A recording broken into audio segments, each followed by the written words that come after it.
Hi guys, I'm back in part 2, do and don'ts for planning your wedding. Buat kalian yang belum lihat part satunya bisa klik di sini, lihat satu dulu, habis itu balik lagi ke sini. Okay, and for you who new to my channel, hi, I'm Sincera. So, without any further ado, let's just dive into the video, shall we?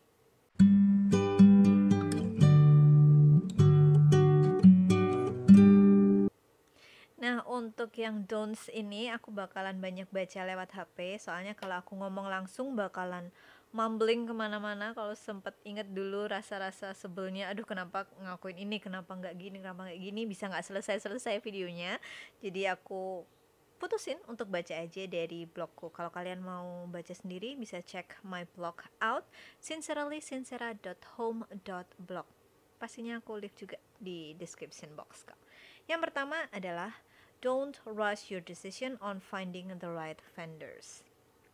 Nah, beri batas waktu penentuan vendor yang kamu pilih. Pastinya kalian sudah punya monthly checklist ya, stay with that. Bila waktu untuk memilih sangat singkat, kamu tuh nanti bisa nyesel kalau misalnya ketemu vendor yang lebih cocok. Namun juga jangan terlalu lama karena banyak sekali vendor-vendor pernikahan yang memberikan promo-promo pastinya. Jadi gimana ya, harus waktunya tuh yang tepat, jangan terlalu lama, mungkin sekitar 2-3 bulanan gitu ya untuk menentukan satu vendor gitu. Dan again, ask your friend for your opinion ya, for your opinion, for their opinion, gimana sih menurut mereka kalau aku gini, kalau aku gitu. Jadi ya pastinya biar lega, kalau misalnya milih vendor yang tepat tuh kita nanti akan ngerasa lega, oh I did make the right decision gitu. Lanjut ya ke don'ts yang kedua adalah don't buy your wedding dress immediately. Ini sebenarnya konyol sih, cuman ini kejadian beneran di aku. Jadi aku itu membeli gaun pengantin sebulan setelah kita menentukan tanggal pernikahan. Ya, which mean a year before our wedding. Karena saat itu mungkin euforianya kerasa banget ya.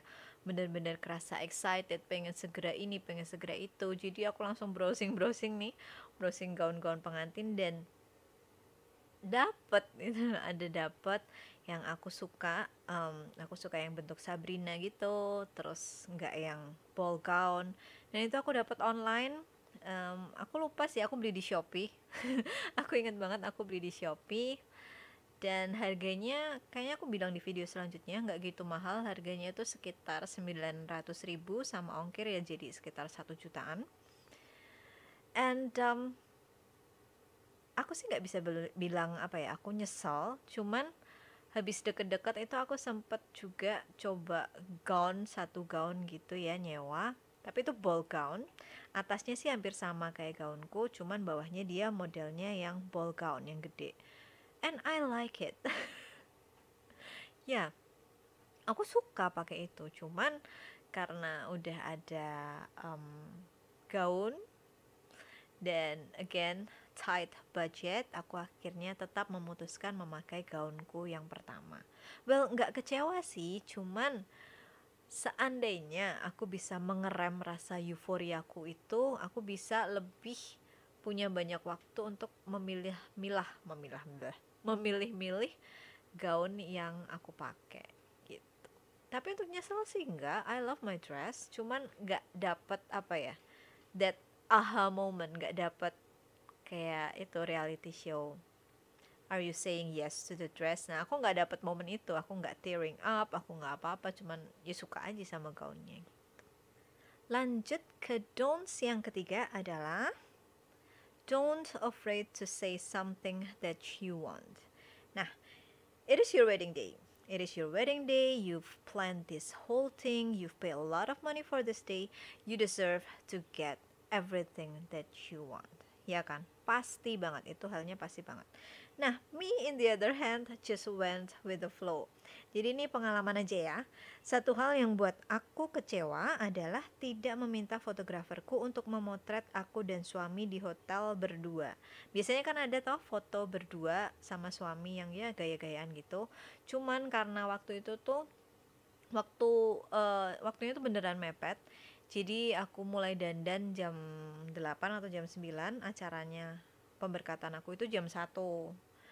Nah, saat selesai dandan, aku terlalu lama foto di wedding robe. Nah, jadi karena kelamaan di situ, waktu fotoku dengan suami tuh nggak ada sama sekali di hotel. Nah, jadinya itu sih sebenarnya satu hal yang kadang kalau aku inget tuh rada kecewa gitu. Aduh, kenapa ya?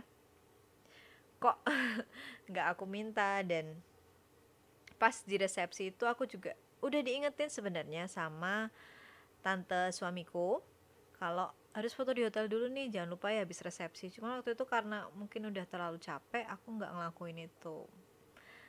So that's one thing that I regret to see. Cuman ya, well, it's okay.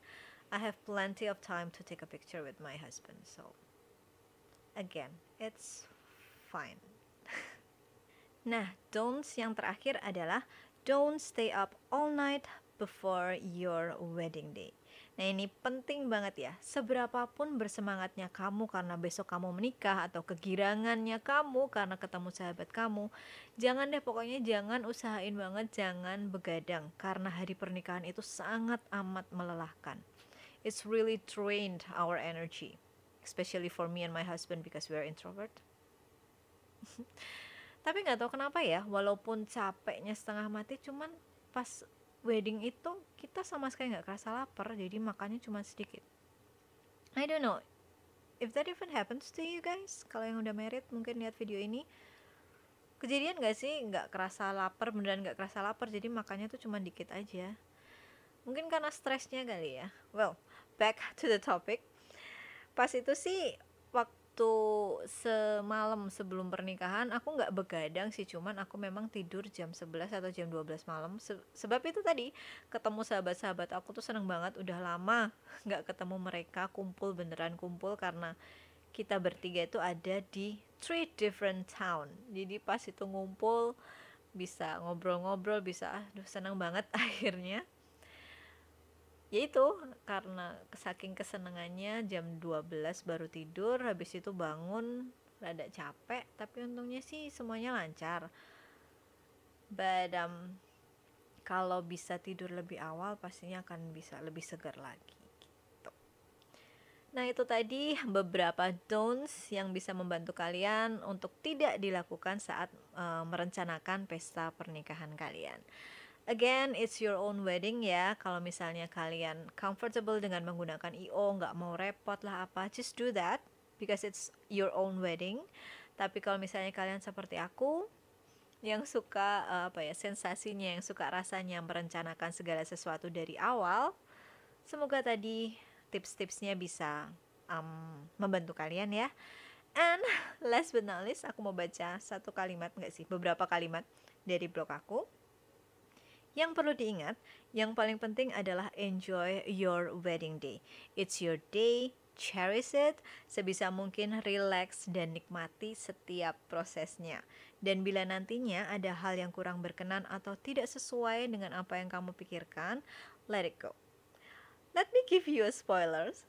Kayaknya sih aku sudah bilang di video sebelumnya, it won't be perfect ya. It hurts but that's the truth. Nothing is perfect. The perfect part of this world is God. Ya, kita nggak perfect, planning kita nggak perfect, nggak ada yang perfect. So, wedding day is only one day, and after that you'll enter the whole new life. Believe me, you better worry about your marriage life than your wedding day. So, don't overthink, ya. Saat planning wedding kalian tuh jangan overthink, minta bantuan teman sekitar, sharing, jadi jangan keep for yourself karena itu bakalan berat banget. Stres pastinya kalau kalian itu ngerencanain semuanya sendiri.